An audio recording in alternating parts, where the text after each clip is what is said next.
નમસ્કાર સાધક દર્શકો, સ્વાગત છે આપ સર્વેનું આ સત્સંગમાં. મિત્રો, આજે આપણે જે વિષય પર આત્મમંથન કરવાના છીએ તે વિષય એ છે કે આપણે આ સમાજમાં, આસપાસમાં જ્યારે પણ એ ભક્તિમય માહોલની અંદર આવીએ છીએ ને ત્યારે ક્યાંક ને ક્યાંક કોના ને કોના તરફથી આપણને આ વાક્ય હંમેશા સાંભળવા મળતું જ હોય છે કે મૃત્યુ પછી માણસની સાથે શું આવે છે. કહેવત છે ને કે ખાલી હાથ આયા થા ઓર ખાલી હાથ જાયેગા. પણ સવાલ એ છે કે દરેક વ્યક્તિ આ જાણે જ છે, તો આમાં નવું શું છે, તો એની આગળ શું, એ આપણે ચર્ચા કરીશું આજે. હરિ ઓમ ગુરુર બ્રહ્મા ગુરુઃ વિષ્ણુ ગુરુઃ દેવો મહેશ્વરા ગુરુઃ સાક્ષાત પરબ્રહ્મ તસ્મૈ શ્રી આદ્ય પરમ સદ્ગુરુવે નમઃ. આદ્ય પરમ સદ્ગુરુવે નમઃ. આદ્ય પરમ સદ્ગુરુવે નમઃ. જય શ્રી દાદાજી. આદ્ય પરમ સદ્ગુરુ સ્વામી શિવાનંદ દાદાજીના ચરણોમાં અનંત અનંત કોટી કોટી સાષ્ટાંગ દંડવત પ્રણામ. મિત્રો, આ હકીકત હરેક વ્યક્તિ જાણે જ છે કે આ શરીર છૂટ્યા બાદ જમીન જાયદાદ, સંબંધો, ધન દોલત, બેંક બેલેન્સ, દુકાન, ફેક્ટરી, ખેતર, કેટલું બી મોટું અમ્પાયર હશે, આ દુનિયાની કોઈ પણ ભૌતિક સુવિધા આપણી સાથે આવવાની નથી. તો તમને એ પણ થશે કે આની અંદર આ વાત તો તદ્દન સાચી, પણ આમાં નવું શું છે? એ તો હર કોઈ ચાલતા ફરતા કહે છે, પણ એને માને કેટલું છે? એની ઉપર આગળ સોલ્યુશન શું? કોઈ એના પછીનો વિચાર તો કરે છે, પણ એ વિચાર માટે જે પ્રક્રિયા થવી જોઈએ એ આપણામાંથી કોઈ કરે છે કે? આપણને સર્વેને ખબર છે કે આ ભાડાનું જ મકાન છે, જે આપણે એની અંદર ભાડુઆત જ છીએ. એક દિવસ એનું જ્યારે કોન્ટ્રાક્ટ પૂરો થશે એટલે એને ભાડાનું મકાન છોડવાનું જ છે. આ હકીકત પણ આપણે સર્વે જાણીએ છીએ, પણ છતાં એ સત્ય ઉપર આપણે પ્રેક્ટિકલી પગલાં નથી લેતા. બસ એ સવાલ સાથે આપણે બેસી જઈએ છીએ. પરંતુ જો આપણે જરાક વિચાર કરીએ ને વ્યવસ્થિત રીતે, કે જ્યારે આ સંસારમાં આવ્યા ત્યારે આપણે ખાલી હાથ જ આવ્યા હતા, આપણી મુઠ્ઠી બંધ હતી. કહેવત છે ને ગુજરાતીમાં કે બંધ મુઠ્ઠી આયા થા ખુલે હાથ જાયેગા. તો એ બંધ મુઠ્ઠીમાં આપણે શું લઈને આવ્યા હતા? અને જ્યારે ખુલ્લા હાથે આ સંસારમાંથી વિદાય લઈશું ત્યારે આપણી સાથે શું જશે? તો આજે આના ઉપર આપણે થોડું ચિંતન કરીએ.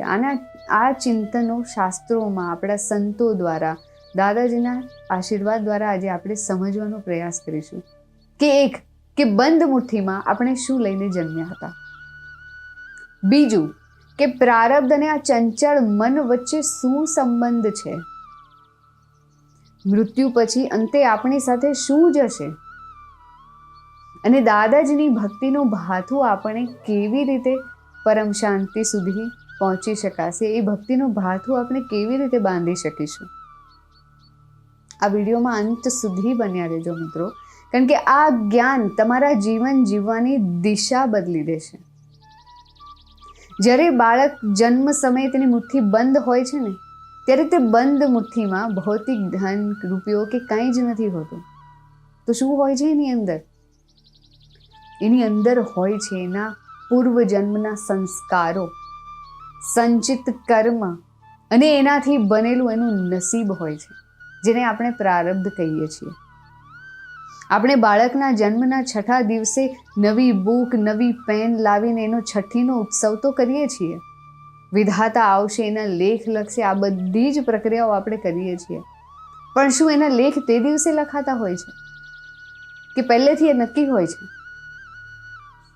બરોબર ને? આ સમજવા જેવી વાત છે કે આપણે અનંત જન્મોમાં જે શુભ અશુભ કર્મો જે પણ કર્યું તેનું જે ફળ આપણને આ જન્મમાં ભોગવવું પડે છે, તે ભાગ્ય આપણી બંધ મુઠ્ઠીમાં આપણે લઈને આવીએ છીએ. અને એને જ આપણે પ્રારબ્ધ કહીએ છીએ. આપણે અનંત જન્મોમાં જે શુભ અશુભ કર્મ કર્યા, જેનું પણ ફળ આ જન્મમાં આપણને ભોગવવાનું છે, તે ભાગ્ય આપણી મુઠ્ઠીમાં આપણે લઈને આવ્યા. આપણને કેવો પરિવાર મળ્યો, કેવું શરીર મળ્યું, કયા કુળમાં જન્મ થયો, એ બધું આપણે સાથે લઈને આવ્યા છીએ મિત્રો. અને આ પૂર્વ જન્મનું આ પ્રારબ્ધ આપણા આ સંસારના જીવનમાં નિરંતર ચાલ્યા જ કરે છે. કે જે ફરિયાદો આપણે પરમાત્માને કરીએ છીએ ને, એ ફરિયાદનો જવાબ છે. પરંતુ પ્રશ્ન એ થાય છે કે શું આપણે જે પણ કરીએ છીએ તે બધું પ્રારબ્ધમાં લખાયેલું છે? શું બધું જ પ્રારબ્ધમાં લખાયેલું છે? નહીં, એવું નથી. આપણા ચંચળ મન દ્વારા ક્ષણે ક્ષણે કર્મો થતા હોય છે. પ્રારબ્ધ તો લઈને આવ્યા, પરંતુ આ સંસારમાં આવ્યા પછી માણસ પોતાના મન દ્વારા સતત કંઈક ને કંઈક તો કરતું જ રહે છે ને. શું એ મન શાંતિથી બેસે છે? કેટલી જગાઓ પર ભટકતું હોય છે, કેટલા પ્રકારના વિચાર કરતું હોય છે. એટલે આપણું મન કેવું છે? મન અત્યંત ચંચળ છે. જો ગતિ પૂછવામાં આવે ને કે સૌથી વધારે ગતિ કોની છે આ જગતમાં, પ્રકાશની, પાણીની, કોની છે? સૌથી વધારે ગતિ મનની છે આપણા. એ ક્ષણે ક્ષણે અને પળ પળમાં મન આપણા વિચારો કેટલાય આવીને જતા રહેતા હોય છે. જો ગણવા બેસીએ ને તો અંતે આપણે જ કંટાળી જઈશું. લગભગ તો એવો આંકડો આવ્યો હતો કે એક કલાક દરમિયાન આપણે 60,000થી વધારે વિચારો આપણે કરી ચૂકતા હોઈએ છીએ. આપણે કંઈક જોઈએ છીએ અને મનમાં વિચાર શરૂ થઈ જાય છે. કંઈક સાંભળીએ છીએ કે તરત મન એની ઉપરની પ્રતિક્રિયાઓ કરવાનું ચાલુ કરી દે છે. એના ઉપરના જજમેન્ટ્સ આપવાનું શરૂ કરી દે છે.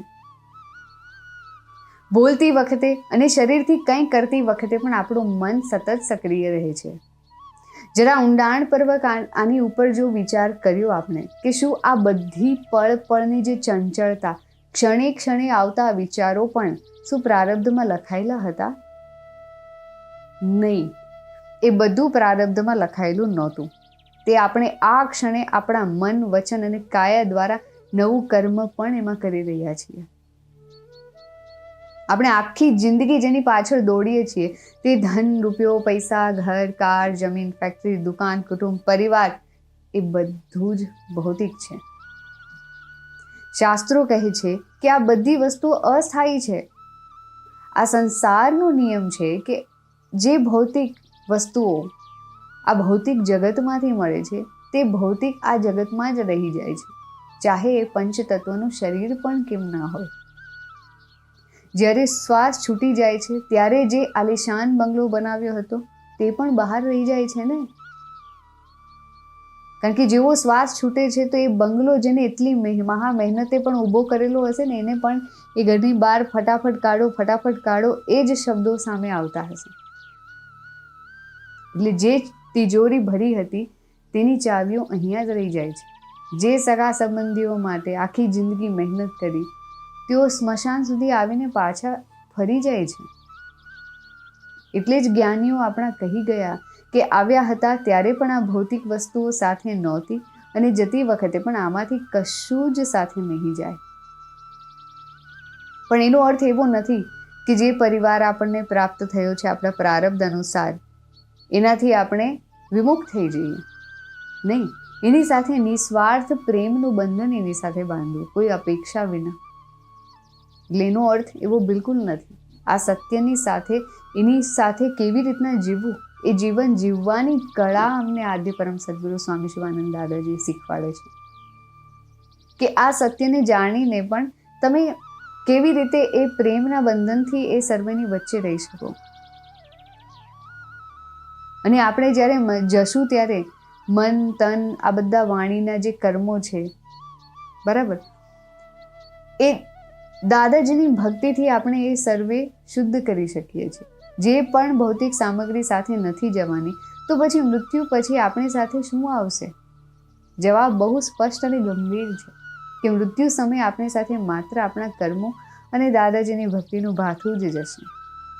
જો અહીંયા આપણે બાંધ્યું હશે તો જન્મથી લઈને મૃત્યુના સમય સમગ્ર જીવનકાળ દરમિયાન મનથી કરેલા કર્મો, આપણે મનમાં બીજા પ્રત્યેક વિચારો રાખ્યા, ઈર્ષ્યા કરી, કે દાદાજીનું નામ સ્મરણ કર્યું, વાણીથી કરેલા કર્મ, આપણે બોલીને કોઈનું દિલ દુભાવ્યું કે દાદાજીના ગુણગાન ગાયા અને સર્વેને પ્રેમ આપ્યો.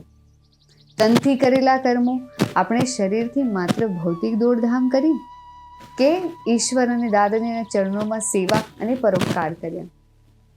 આપણે આ જીવનમાં જેટલી વાર દાદાજીનું નામ લીધું છે, જે ભક્તિ કરી છે, જે સત્સંગ કર્યો છે, તે જ તો સત્કર્મો કર્યા છે, એ જ આપણું સાચું આધ્યાત્મિક ભાથું છે.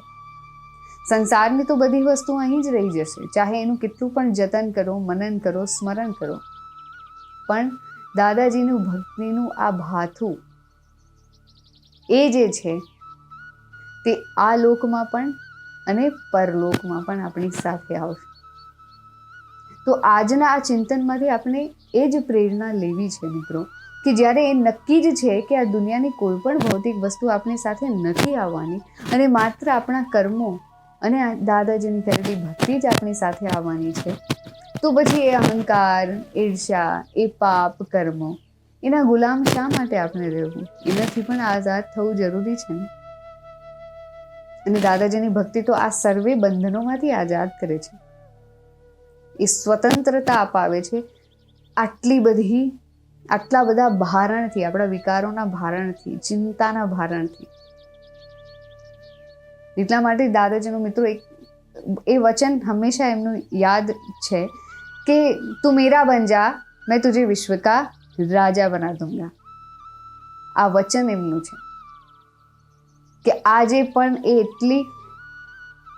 એટલા વિશ્વાસ સાથે એમના ભક્તોને વચન આપે છે, પણ આપણે એમના થઈ નથી શકતા. એ આપણું દુર્દૈવ છે.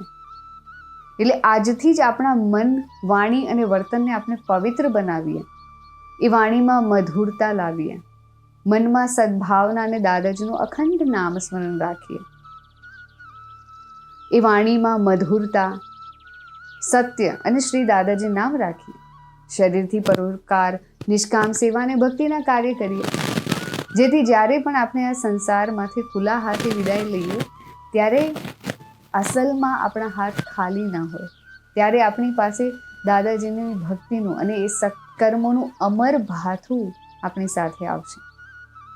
જો તમને આ આધ્યાત્મિક વિચારોથી પ્રેરણા મળી તો જરૂર આ આધ્યાત્મિક યાત્રામાં અમારી સાથે જોડાશો.